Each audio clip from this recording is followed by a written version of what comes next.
హామీ ఇవ్వకపోయినా ఓట్ల కోసం చెప్పకపోయినా కళ్యాణ లక్ష్మి షాదీ ముబారక్ కార్యక్రమాన్ని మొదటి కేబినెట్లో ఆమోదించింది కేసీఆర్ గారి ప్రభుత్వం. ఎన్నికల్లో హామీ ఇవ్వకపోయినా రేషన్ బియ్యం కోటాను 4 కేజీల నుంచి 6 కేజీలకు పెంచి గవర్నమెంట్ స్కూళ్ళు, హాస్టళ్ళు, గురుకులాల్లో సన్న బియ్యంతో అన్నం పెట్టే కార్యక్రమాన్ని రూపకల్పన చేసింది కేసీఆర్ గారి ప్రభుత్వం. వ్యవసాయాన్ని ఆధునీకరణ చేసడంలో భాగంగా ట్రాక్టర్లు, వ్యవసాయ పనిముట్లు, డ్రిప్పు, స్ప్రింక్లర్లను పెద్ద ఎత్తున అందించింది కేసీఆర్ గారి ప్రభుత్వం. ఎస్సీ ఎస్టీలకైతే 100% సబ్సిడీతో ఇచ్చారు. చిన్న సన్నకారు రైతులకు 90% సబ్సిడీతో అందించింది కేసీఆర్ గారి ప్రభుత్వం. పారిశ్రామికవేత్తల్ని ఆకర్షించడానికి దేశంలోనే అత్యుత్తమమైన టీఎస్ ఐపాస్ పాలసీని తెచ్చింది కేసీఆర్ గారి ప్రభుత్వం. ఈజ్ ఆఫ్ డూయింగ్ బిజినెస్లో రాష్ట్రాన్ని నంబర్ 1గా నిలిపింది మొదటి 2 ఏళ్లలో కేసీఆర్ గారి ప్రభుత్వం.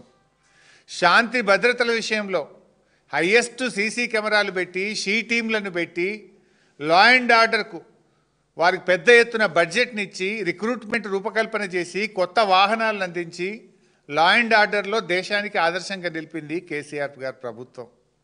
ఇట్లా చెప్పుకుంటూ పోతే చాలా ఉన్నాయి. అంటే మొదటి 2 ఏళ్లలో కేసీఆర్ గారు ఏం చేశారు అంటే ఎన్నో చెప్పడానికి అవకాశం ఉంది. అద్భుతమైనటువంటి కార్యక్రమాలు, మిషన్ భగీరథ, మిషన్ కాకతీయ, 24 గంటల కరెంటు, 1000 రూపాయల పెన్షను, కళ్యాణ లక్ష్మి, షాదీ ముబారక్, ఇలా ఎన్నో ఉన్నాయి. మరి రేవంత్ రెడ్డి గారి ప్రభుత్వం ఏం చేసింది? మొదటి 2 ఏళ్లలో రేవంత్ రెడ్డి గారు చేసింది ఏమైనా ఉందా?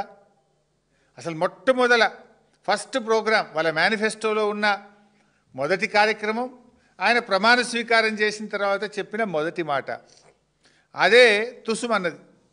ఏం చెప్పింది వాళ్ళ మేనిఫెస్టోలో? ముఖ్యమంత్రి గారు తన కార్యాలయంలో ప్రతిరోజు ప్రజల్ని కలుస్తాడు, ప్రజా దర్బార్ నిర్వహిస్తాము అని మేనిఫెస్టోలోని మొదటి పారాలో చెప్పారు. చివరికి జరిగింది ఏంది?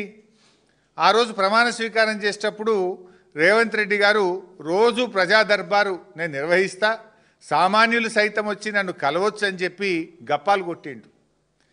ప్రమాణ స్వీకారం చేసి ఒక్కరోజు మాత్రమే ప్రజాభవన్కి వచ్చిండు. ఇక మళ్ళీ పత్తా లేడు. తెల్లారి నుంచి మళ్ళీ ప్రజాభవన్కు రాలే.